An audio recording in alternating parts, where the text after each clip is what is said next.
Even আমি অনেক প্যারেন্টসদেরকে দেখেছি যারা তার বাচ্চাকে যদি একটু কান্না করে তাহলে হাতে কি করে একটা ফোন দিয়ে দেয়। আপনি যে এই যে 3-4 বছর 5 বছর 6 বছরের বাচ্চাটাকে যে আপনার হাতে ফোন দিচ্ছেন, সে কি করে একটা ফোন হাতে নেয়, নিয়ে এরকম কার্টুন দেখে এটার মধ্যে দেখতে থাকে, স্টল করতে থাকে। আপনি যে এই যে ছোট বাচ্চাটাকে যে একটা ফোনের প্রতি, একটা ডিভাইসের প্রতি যে আপনি অ্যাডিক্টেড করে দিচ্ছেন, তার কি হবে? সে যখন আরেকটু বড় হবে, সে যখন বুঝতে শিখবে, তখন বলবে আমাকে ফোন কিনে দাও।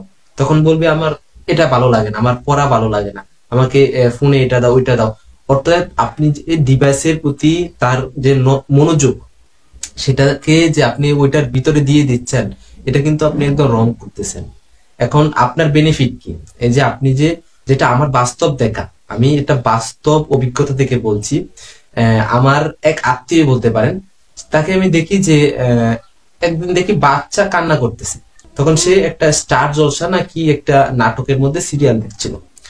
এখন দেখলো যে তার বাচ্চাটা কান্না করতেছে, সেজন্য সে দেখতে পারতেছে না। তখন সে কি করলো, ফোনটা বের করে একটা কার্টুন ধরিয়ে দিল, বাচ্চা সুন্দর দেখতেছে। বাচ্চা দেখতে সে সেদিক দিয়ে তার কাজ চালিয়ে যাচ্ছে।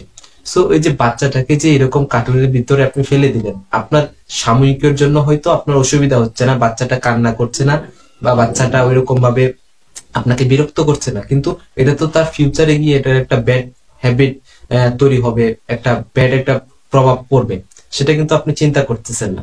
হ্যাঁ, যারা প্যারেন্টস আছেন, কথাগুলো একটু মনোযোগ দিয়ে শুনেন। এই কথাগুলো কিন্তু খুবই বাস্তব। আমি সবসময় বলি, কথা কে বলছে সেটা বড় বিষয় না, কি বলছে সেটা কিন্তু সবচেয়ে বড় বিষয়। অতএব কে বলছে ওইটা না চিন্তা করে কি বলছে সেটা আপনি দেখেন। একটা ছোট বাচ্চাকে আপনি যা শিখাবেন সে কিন্তু সেটাই শিখবে। একটা গল্প মনে পড়ে গেল।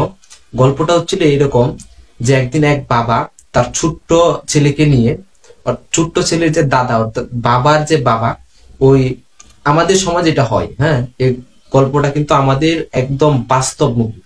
হ্যাঁ, আমাদের ওই বাবার যে বাবা অর্থাৎ ছোট ছেলের যে দাদা আছে, উনি বৃদ্ধ হয়ে গেছেন। এখন তাদেরকে মনে হয় সংসারের বোঝা, ওনাকে সংসারের বোঝা মনে করে ছেলে।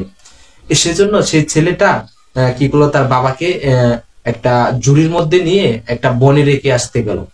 তখন তার সাথে তার ছোট্ট ছেলেটাও ছিল, অর্থাৎ তার দাদাকে রেখে আসবে। তখন সে তার বাবাকে মাথায় করে নিয়ে একটা ঝুড়িতে একটা বনে রেখে ঝুড়িটা ফেলে দিয়ে চলে আসতে গেল। তখন সেই ছোট্ট ছেলেটা ওনার হাত ধরেছিল, ধরে চলে আসতেছে। তখন ওই ছোট্ট ছেলেটা দাঁড়িয়ে পড়লো, দাঁড়িয়ে বলতেছে, বাবা তুমি ওই ঝুড়িটা ফেলে দিলে কেন? তখন ও বাবা বলতেছে, ওইটা তো দরকার নেই বাবা, ওইটা ফেলে দেই। তখন বলতেছে, না বাবা ওইটা তুমি নিয়ে নাও। পরে বাবা জিজ্ঞেস করলো কেন? বলতেছে, যখন তুমি বুড়া হবে, তুমি যখন বৃদ্ধ হবে, তখন তো তোমাকেও আমি এইভাবে আমার ফেলে আসতে হবে, সেই জন্য তখন তো সেই ঝুড়িটা কাজে লাগবে। অতএব দেখেন কত গভীর কথা। অতএব আপনি এই ছোট্ট ছেলেটাকে ওর সামনে আপনি যা করবেন, ওকে যা শিক্ষা দিবেন, আপনি কিন্তু ফিউচারে গিয়ে কিন্তু ঠিক সেম ব্যবহারটাই, সেম শিক্ষাটাই আপনিও পাবেন। অতএব পৃথিবীর প্রত্যেকটা মা বাবার প্রতি সম্মান, প্রত্যেকটা মা বাবার জন্য দোয়া। আমার মা বাবার জন্য দোয়া করবেন, আমি সবার জন্য দোয়া করি। আর এই কথাগুলো একটু চিন্তা করেন। হ্যাঁ, আমাদের আজকে এই সোশ্যাল মিডিয়ার যুগে শুধু সারাদিন ফেসবুক আর ইউটিউব স্টল করলে হবে না, কিছু জিনিস আমাদের মাইন্ডে ইনস্টল করতে হবে, যে জিনিসগুলো আমাদের সমাজে, আমাদের পারিবারিক জীবনে আমাদের সেগুলা কাজে আসে। ধন্যবাদ।